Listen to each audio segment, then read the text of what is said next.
82 years ago, a group of university students wrote essays criticizing their fascist government. They distributed these essays among their university and city.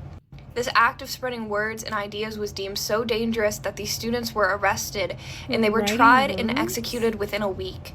This is what they wrote. This is the first leaflet of The White Rose, written by Hans Scholl and Alexander Schmorell. Hans was 24 and Alex was 25 when they were executed by beheading. Nothing is so unworthy of being called a civilized nation as one that allows itself to be governed without opposition by an irresponsible clique that has yielded to base instinct. Is it not true that today every honest German is ashamed of the government?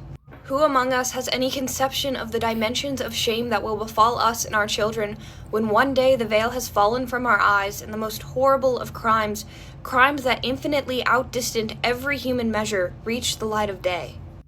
If the German people are already so corrupted and spiritually crushed that they do not raise a hand, frivolously trusting in a questionable faith in lawful order of history, if they surrender man's highest principle, that which raises him above all God's other creatures, his free will, if they abandon the will to take decisive action and turn the wheel of history and thus subject it to their own rational decision, if they are so devoid of all individuality, having already gone so far down the road towards turning into a spiritless and cowardly mass, then yes, they deserve their downfall.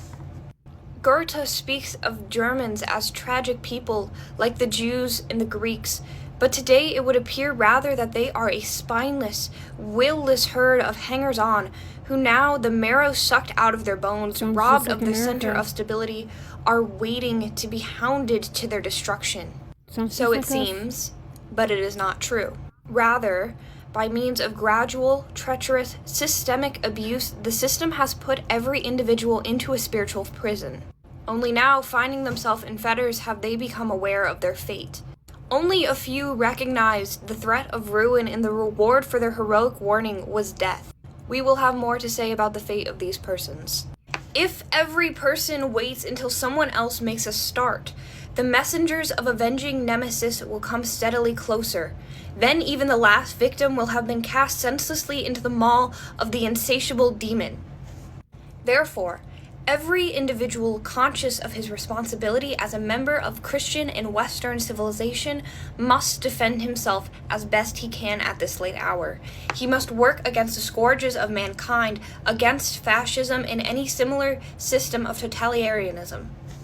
Offer passive resistance. Resistance wherever you may be. Forestall the spread of this atheistic war machine before it is too late, before the last cities have been reduced to rubble like Cologne, and before the nation's last young man has given his blood on some battlefield for the hubris of subhuman.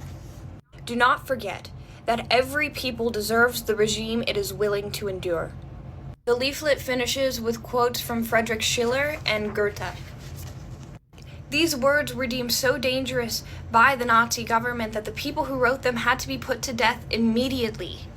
When a German citizen was put on trial when they were sentenced to death, they usually had a 90-day waiting period between their sentencing and their execution. This was not existent for the members of the White Rose.